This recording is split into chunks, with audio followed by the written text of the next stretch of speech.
I didn't believe in haunted things. Haunted houses? Sure.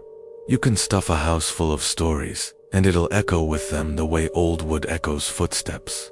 But a playground, slides and swings, and a chipped seesaw, where gum hardens like pearls. That's supposed to be for kids. The last place you want to imagine teeth. If you've heard the story already, skip this first part and jump to the rules. I'm writing it down because I don't trust my head anymore, and because I want you to have something to hold in your hands that isn't a pair of empty shoes. The story goes like this. At dusk, if you stand by the fence of the old playground behind the shuttered elementary school, you'll hear children laughing. Not just any laughter. Not the runny-nosed, hiccuping kind that comes with scraped knees and popsicles. It's the other kind. The kind you hear from the top of a slide when you're alone at the bottom. The kind that sounds like your name played backward. And if you step onto the playground, if you put your foot on the mulch, or the rubber matting, or the sand, whatever they poured there, you don't come back. The only thing anyone ever finds is your shoes, neatly placed beside the gate, laces tied, toes touching, like you set them there to be polite before you went wherever children go when they're done being children. People claimed it happened to a kid named Tyler in '98, to a girl named Maya in 2007, to a drifter who used the slide as a bed. But small towns eat their own stories and spit them back out in different wrappers. So I didn't trust dates. I trusted the fence, the rust, the way the merry-go-round turned a few inches by itself when there wasn't any wind. I trusted the laugh. I only went because of my brother. You know that trick memory does, where it picks a handful of moments and lets the rest of your life rot in the attic. I've got 3 for him. 1. He's 5 and he's got a dinosaur shirt on and he's chanting keep going, keep going, keep going while I push him on the swing. 2. He's 10 and I'm scolding him for riding his bike without a helmet, and he's looking at me like I'm a joke, with legs. 3. He's 12 and he's walking away from me because I said no, because I'm not his mom, because there is nothing more delicious to a younger brother than disobeying the older one who thinks he's in charge. He was 12 the day he stepped over the low chain and onto the rubber mat. He'd been daring me all week to go at dusk. He said the laugh was a recording, a prank, a weird pressure thing from the highway. He said it wasn't even a good story, because why would ghosts collect shoes like a thrift store? He said, shoes are stupid anyway, barefoot or nothing. And that is why his shoes are the last good picture I have of him. Gray scuffed, double knotted, set side by side like they were praying. He took one step, and he was gone. I did everything right that night. I didn't chase him in. I didn't put a toe on the mulch.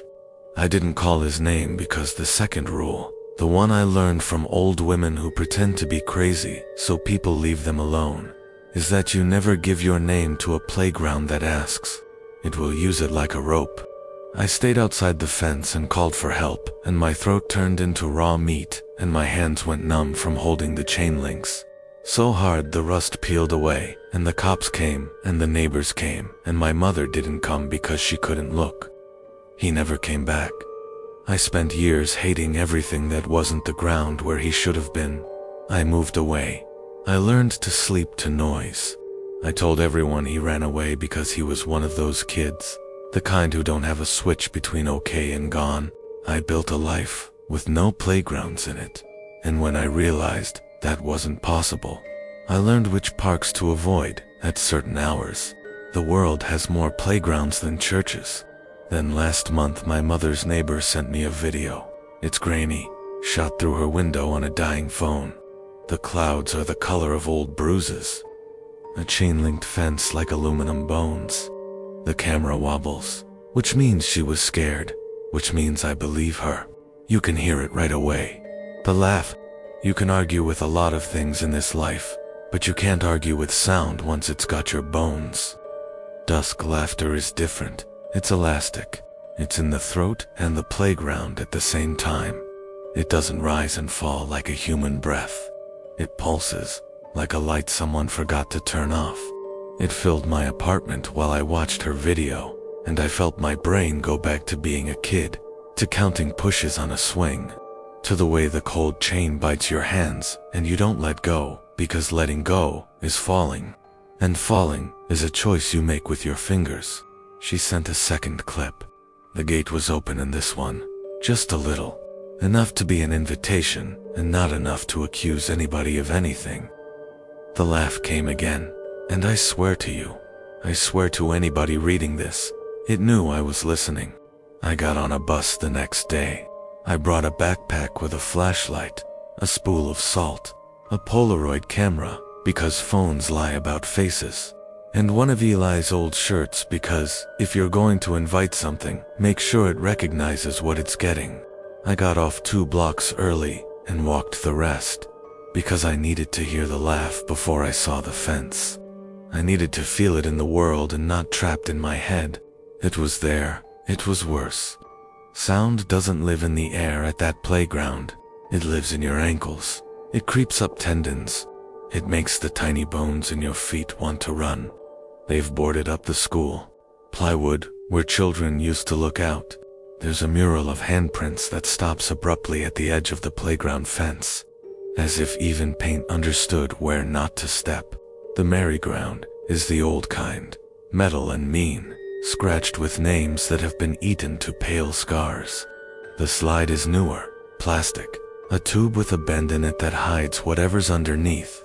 There's a swing set with 2 seats missing, and the chains twisted so tight they squeal when the wind tries to move them. The sand around the play structures is not sand, not anymore. It's a mash of shredded rubber, and dirt, and grit, and whatever they use to keep weeds down. It doesn't look like earth.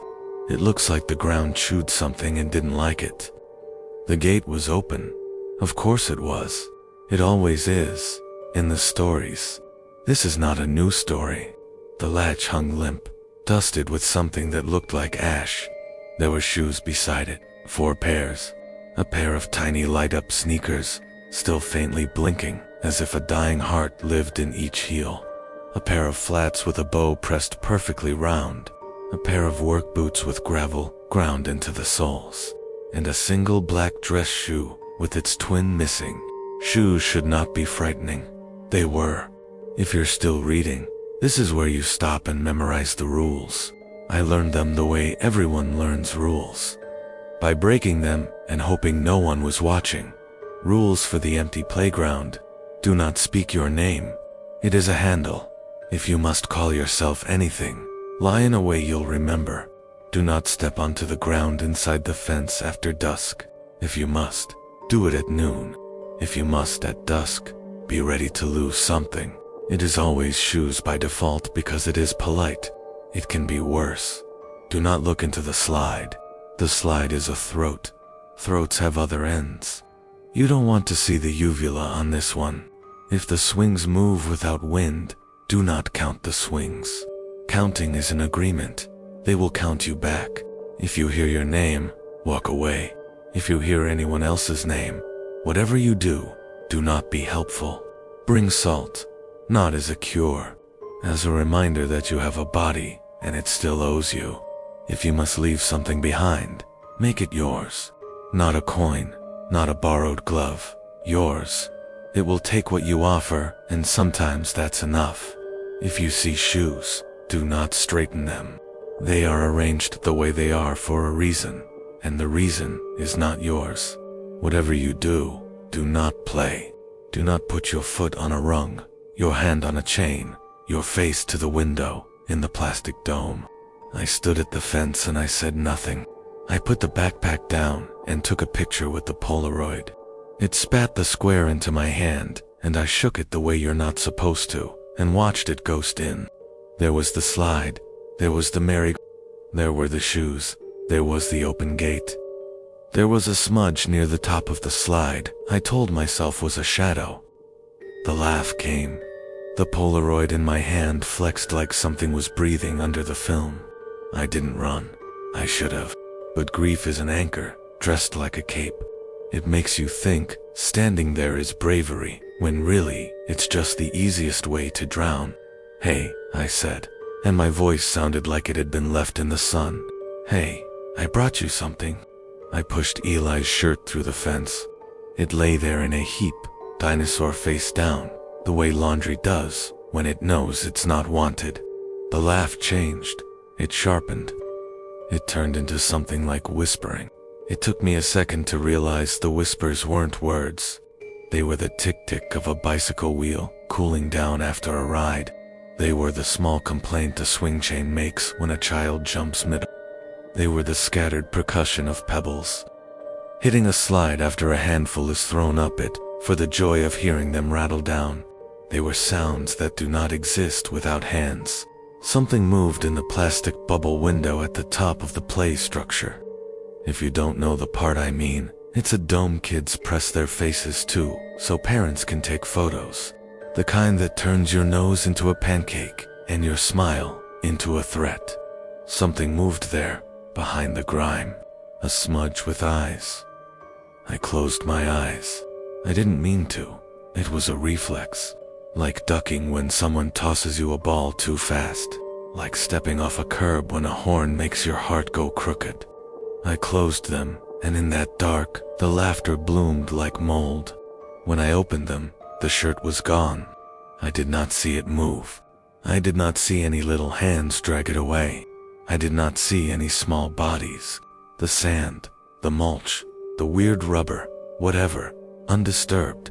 But the shirt was gone, and I had a Polaroid that showed two shoes I swear had not been there a second before. My trainers. The ones on my feet. In the photo, they were neatly placed beside the gate. Laces tucked, toes touching. You can say the camera malfunctioned. You can say someone swapped pictures when I blinked.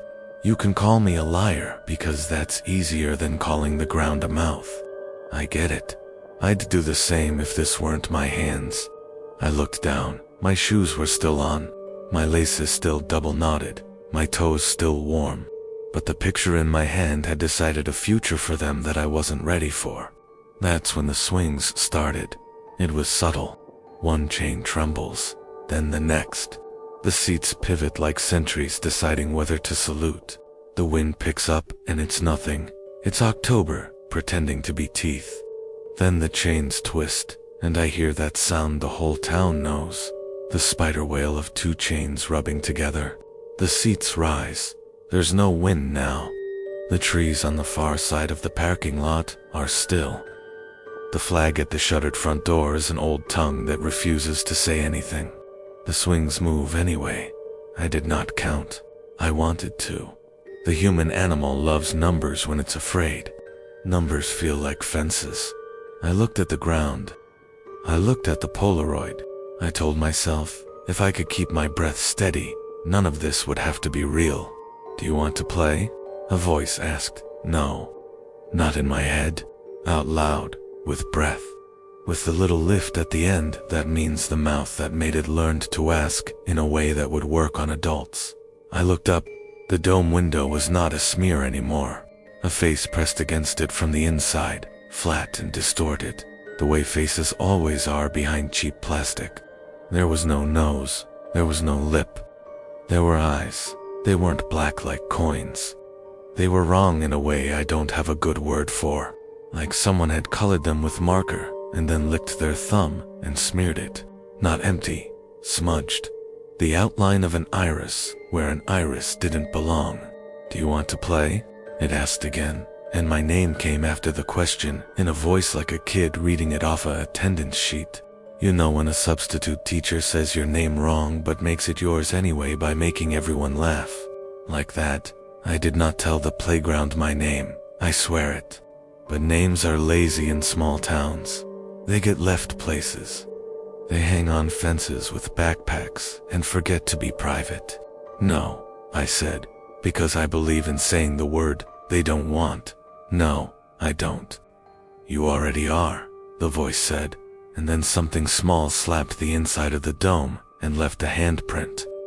It slid a little. The grease of it made a star. There was movement under the slide. That was worse than the dome. The dome at least is a face, and we're trained for faces. Under the slide there are only shadows, and the shadow was full of elbows. I know that sounds stupid. That's my honest description. Elbows. hints of corners, the shapes children make when they tuck in tight, when they fold into themselves on the last rung because someone said boo. You know how kids go boneless when they don't want to leave a playground. You go to pick them up and their spine turns to rope, and you end up dragging a bag of giggles. It looked like that, bags of giggles, stacked under the slide, bending the dark. Not tonight, I said, and my voice was steadier. Not tonight. I rescind. It felt dumb. It felt like I was playing church with myself. But words are thresholds. They are cheap doors, and sometimes that's enough. You brought a toy, the voice said, and the sound of it moved. It wasn't coming from the dome anymore. It was in the chains. It was in the metal bars. It was in the peel of paint on the beam above the monkey bars, where someone had scrawled S+M forever in a heart. We like your toy. My shirt isn't. I stopped. It wanted me to argue. Arguing is another way to play. You can keep it, I said instead, because I was lying through my teeth and because lies are bait. And sometimes something bites the wrong thing. But you have to give me something back. Silence. The swings slowed. The laugh retreated the way a wave does when it's thinking about being better at it. What? It said, and this time it was at my shoulder. I didn't turn. That's another rule I forgot to write down. Because it seems obvious until it isn't. Never turn your back on a sound that knows your name. It's like showing a stray where the food is. It will come back and it will bring friends, and sooner or later you realize you've been hosting something. A picture, I said. I held up the Polaroid of me. Put it in here. Let me take it home. I'll hang it on my wall, and people will see it, and they'll be jealous you didn't pick them. It was a stupid trick. It worked because whatever is in there is still a child in one important way. It wants to be the favorite. Maybe that's all a child is, until the world ruins it. A thing that wants to be picked first. The swing closest to the fence stopped dead. The air went cold in a small, offended way, like an ant at Thanksgiving. The Polaroid in my hand went blank. No, not blank, new. The square flowed, the way film does when it's deciding what to be. The playground faded. A face came up from the white. Mine. Head tilted the way a person tilts their head when they're trying to look like they're listening. Mouth a little open, eyes looking towards something that wasn't the camera. Behind me, in the picture, the dome was full of palms pressed to the plastic. They had too many fingers. I put the photo in my pocket without looking at it again. I poured the salt in a thin, mean line under the chain. The sand made a sound like teeth. The gate creaked, like it remembered how to close, but it didn't. They never close it. That's part of the dare. We can make you young again, the voice said. You can climb. You can fall, and you won't break. We won't tell on you. We never tell. That's the hook. That's the real one. It isn't giggles, or whispers, or horror movie sounds. It's the promise of being allowed to be the kid who doesn't get caught, not the one who doesn't get hurt, the one who doesn't get told no. I stepped back. The line of salt looked thin and stupid and perfect, like a scar that did its job. I didn't turn my back. I didn't look at my shoes. I didn't say my name. I backed up all the way to the sidewalk. And when I was far enough that my legs remembered how to walk forward without wanting to sprint, I turned and went home. I took the long way to avoid the swings at the park with the duck pond. I kept catching shadows in the corners of my eyes, and every time I turned they were only hydrants, or stumps, or the little stone trash cans shaped like owls. I hate those things. They look like they're trying to be helpful, and everyone knows they're full of garbage. My mother was asleep when I let myself in. She sleeps with the TV on. She always has. Sometimes I think she's afraid the moment she turns off a voice that isn't hers, something truer will start talking. I stood in the blue TV light and looked down at my shoes, and when I saw they were still there, still tied, still mine, I cried like a child. I put the Polaroid on the kitchen table and turned it face down. I poured the rest of the salt around the baseboards like a crazy person, and then I sat on the floor with my back to the oven. because ovens don't have windows. Stupid thought. It's the door that matters. At 3:12 a.m., the laugh came through the house. Through the vents, through the water in the pipes, through my teeth. It's different when it's in your home. It doesn't need dusk. It doesn't need the fence. It just needs to know you're the kind of person who will listen. It didn't ask me to play. It didn't say my name. It didn't have to. The photo on the table fluttered in a breeze that wasn't a breeze, and when I turned it over, because I have the self-control of a dog, my face looked back at me and my mouth was open wider. The Polaroid has changed 3 times since. I don't have an explanation. People will tell you it's heat, or Polaroid chemistry, or my desperate little brain projecting. Fine, let it be all those things. Sleep is a science too. But that didn't stop me from learning to fear the hour between the laugh and the silence that comes after. The deep blank that feels like a hand over your mouth. I went back the next night. I wasn't finished. They don't want you to be. I brought a pair of shoes that weren't mine, and when I set them by the gate, the laugh got pissed off. That's the only word. Pissed off like a kid who knows you tried to pass off a fake.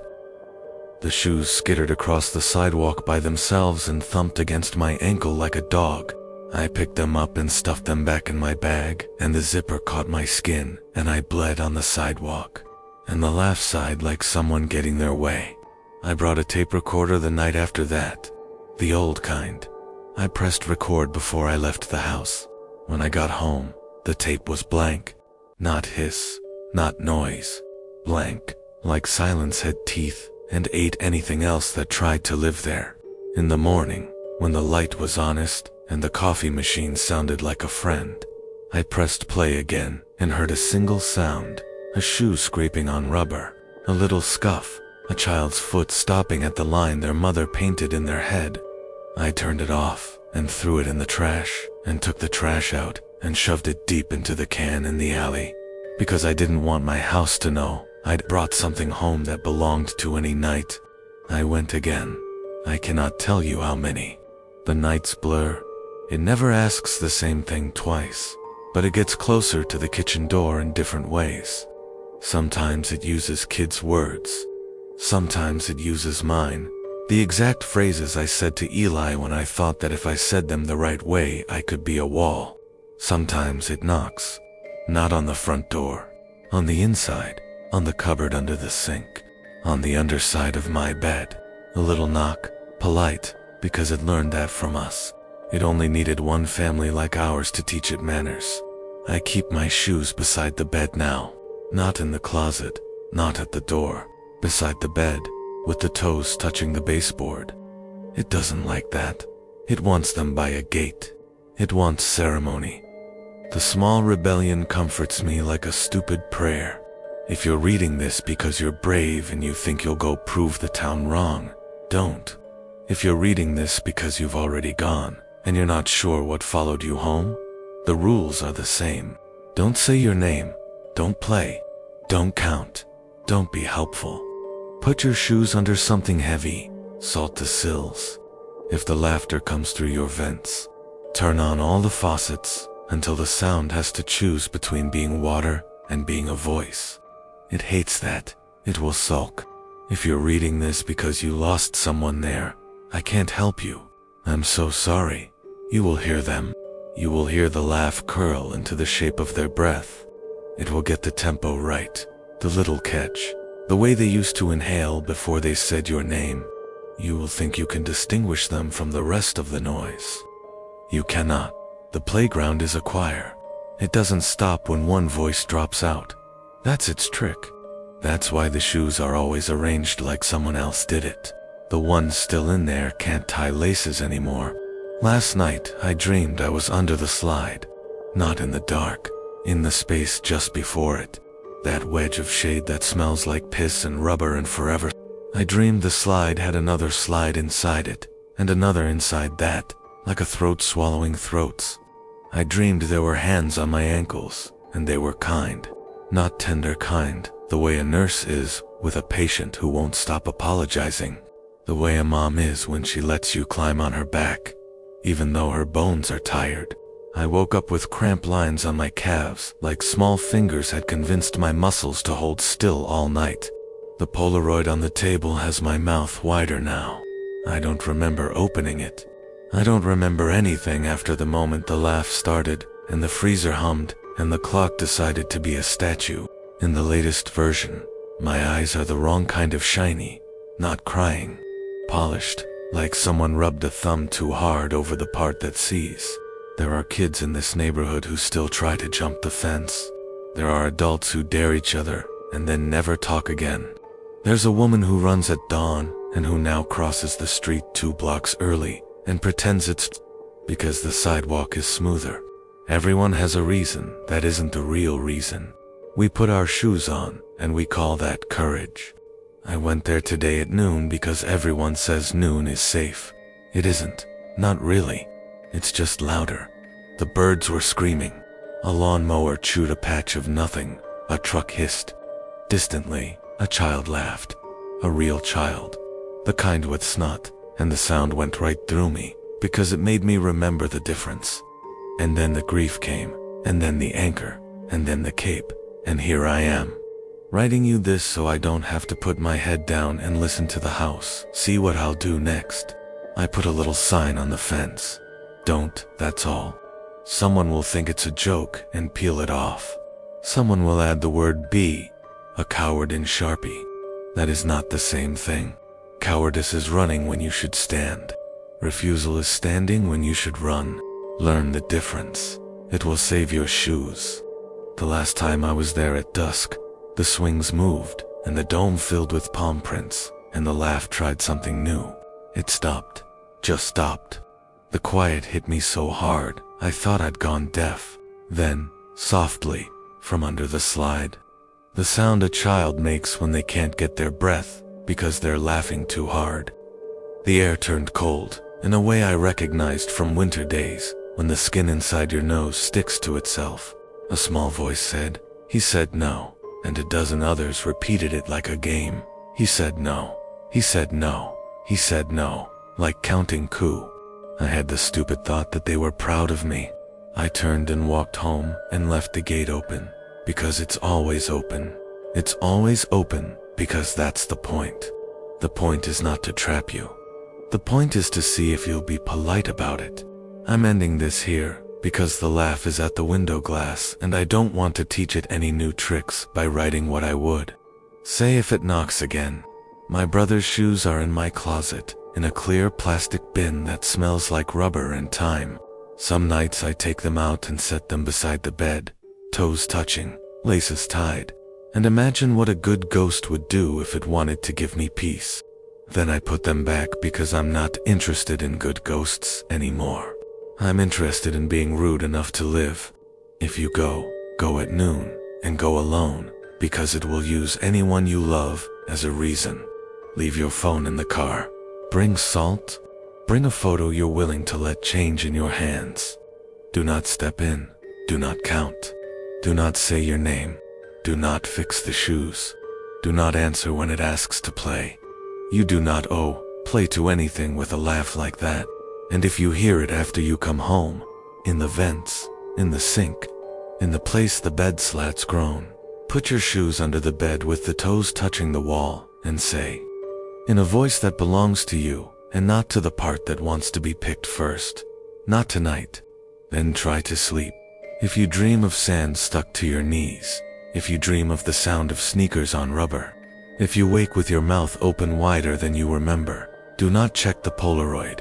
Do not check the door. There is no door.